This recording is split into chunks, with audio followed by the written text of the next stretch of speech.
Audiolivro A Verdade sobre os Anjos. Capítulo 3 Os Anjos no Céu antes da rebelião. Cristo como Deus Criador. Antes que os seres humanos ou os anjos fossem criados, o Verbo estava com Deus e o Verbo era Deus. João 1, verso 1. O mundo foi criado por ele e sem ele nada do que foi feito se fez. João 1, verso 3. Se Cristo fez todas as coisas, ele existiu antes de todas elas. As palavras a esse respeito são tão decisivas que ninguém precisa ter dúvida. Cristo era essencialmente Deus e, no mais elevado sentido, estava com Deus desde a eternidade. Deus sobre tudo, bendito para sempre.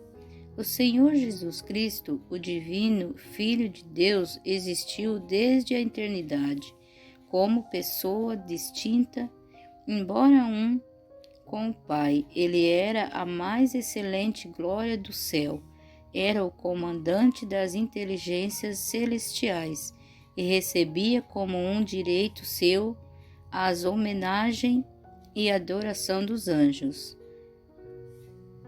Cristo declarou por intermédio de Salomão: o Senhor me possuía do início da sua obra, antes das suas obras mais antigas. Fui estabelecida a sabedoria desde a eternidade, desde o princípio, antes do começo da terra. Quando fixava ao mar os seus limites para que as águas não transgredissem as suas ordens, quando ele compunha os fundamentos da terra, eu estava com ele e era o seu arquiteto. Dia após dia eu era sua alegria, divertindo-se-me em todo o tempo na sua presença. Provérbio 8, verso 22, 23, 29 e 30. Ao falar de sua preexistência, Cristo conduziu a mente a eras infinitas do passado. Ele nos assegura que jamais houve um tempo em que não estivesse em íntima comunhão com Deus eterno. Ele tem mantido com Deus o relacionamento de um início ser. O que é serviço dos anjos em comparação com sua condescendência? Seu trono é desde toda a eternidade, ele formou toda a arcada e toda a coluna do grande templo da natureza. Cristo, o Verbo unigênito de Deus, era um com o eterno Pai, um em natureza, caráter e propósito, o único ser em todo o universo que podia conhecer os desígnios de Deus. Deus havia estabelecido um plano antes do surgimento do pecado. Deus, o Cristo, sabia desde o princípio a respeito da apostasia de Satanás e de queda de Adão, mediante o poder enganador apostada. O plano da salvação foi elaborado para remir a humanidade decaída, a fim de lhe dar outra oportunidade. Cristo foi designado para o cargo de mediador da criação de Deus, destinando desde a eternidade a ser nosso substituto e fiador. Diante de Deus, todas as suas obras são conhecidas e desde eras eterna, o concerto da graça, favor merecido, existiu na mente de Deus. É conhecido como o concerto eterno, pois o plano da salvação não foi concebido após a queda de ser humano. Antes foi ele guardado em silêncio desde os tempos eternos. E agora tornou-se manifesto e foi dado a conhecer por meio das Escrituras proféticas, segundo o mandamento de Deus eterno, para a obediência da fé entre todas as nações. Romanos 16, verso 25 e 26. O plano de nossa redenção não foi um pensamento posterior formulado. Depois da queda de Adão, ele foi a revelação do ministério guardado em silêncio, desde o tempos eterno. Romanos 16, 25. Foi um desdobramento dos princípios que desde o século da eternidade tem sido o fundamento do trono de Deus. Deus não determinou a existência do pecado, mas previu-a, tomou providência para enfrentar os terríveis situações. Criação dos anjos. O Pai trabalhou por intermédio de seu Filho na criação de todos os seres celestiais. Nele foram criadas todas as coisas, seja um trono, seja soberania, quer principado, quer potestades, tudo foi criado por meio dele e para ele. Antes da criação do ser humano já existia anjo, pois quando o fundamento da terra foram lançados, as estrelas da alva juntas alegremente cantavam e rejubilavam todos os filhos de Deus. João 38, verso 7. Depois da queda do homem, anjos foram enviados para guardar a árvore da vida, e isso antes que qualquer ser humano tivesse morrido. Em sua natureza, os anjos são superiores aos humanos, pois o salmista diz que o homem foi feito pouco menor do que os anjos. Salmos 8, verso 5. Desde os tempos eternos, o plano de Deus era que todos os seres criados, desde os brilhantes e santos serafins até o ser humano, fosse um templo para a habitação do Criador. Todos os seres criados vivem pela vontade e poder de Deus. Depende de receber a vida divina do mais alto serafim ao mais humilde dos seres vividos. Todos são reabastecidos pela fonte de vida. Quando o Senhor criou esses seres angélicos para estar diante de seu trono, ele era belo e glorioso. Sua amabilidade e santidade equivaliam à sua exaltada posição. Estava investido da soberania de Deus e cingido com a armadura celestial.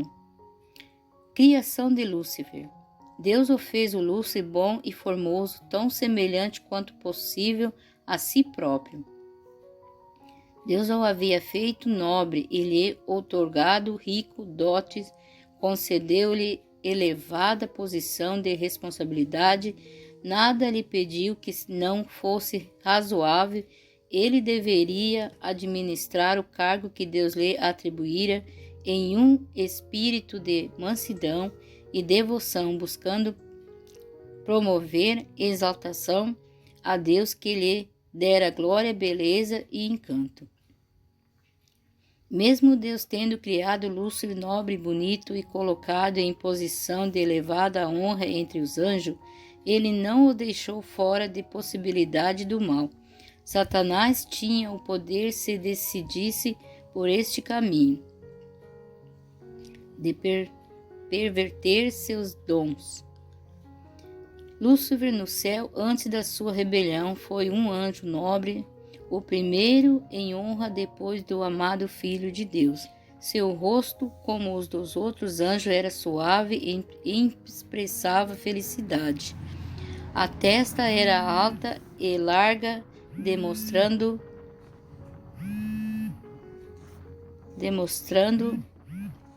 grande inteligência. Sua forma era perfeita e seu porte era majestoso. Uma luz especial resplandecia de seu rosto e brilhava ao seu redor, mas vivia do que ao redor dos outros anjos. No entanto, Cristo, o amado Filho de Deus, tinha preeminência sobre todo o exército angelical.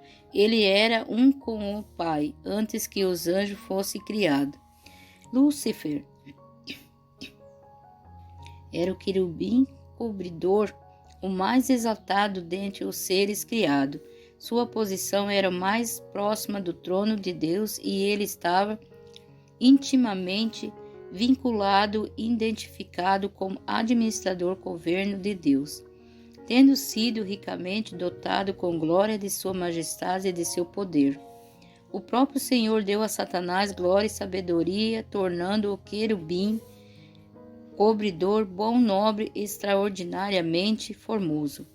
Entre os habitantes do céu, excluindo seu próprio Cristo, foi Satanás durante algum tempo o mais honrado de Deus, o mais elevado em poder e glória. Lúcifer, o filho da alva. Isaías 14, verso 12. Maior em glória do que todos os anjos que rodeavam o trono. Estava profundamente ligado ao Filho de Deus. Ele era o primeiro dos querubins, cobridor, santo, incontaminado, permanecia na presença do grande Criador. Os incessantes raios de glória que cercavam o eterno Deus repousavam sobre ele. Lúcifer havia sido o mais elevado de todos os seres criados e o primeiro em revelar ao universo os propósitos divinos. Entre os anjos havia paz e alegria em perfeita submissão à vontade do céu. O amor de Deus era supremo e o amor de uns pelos outros imparcial. Essa era a condição que havia existido por séculos antes da entrada do pecado. Lúcifer possuía um conhecimento de inestimável valor a respeito das riquezas eternas, o que o ser humano não possui. Ele havia experimentado o puro contentamento, a paz exaltada, a felicidade e as inenaráveis alegria das moradas celestial. Havia sentido antes da rebelião o prazer da plena aprovação de Deus. Óbvio havia a completa apreciação da glória que circundava o país, que sabia que o seu poder não conhecia limite. Houve um tempo em que era a alegria de Satanás executar as ordens divinas. Seu coração estava cheio de amor e regozijo por poder servir ao Criador. Satanás era um anjo formoso e exaltado, e assim teria permanecido se não tivesse rompido sua aliança com Deus.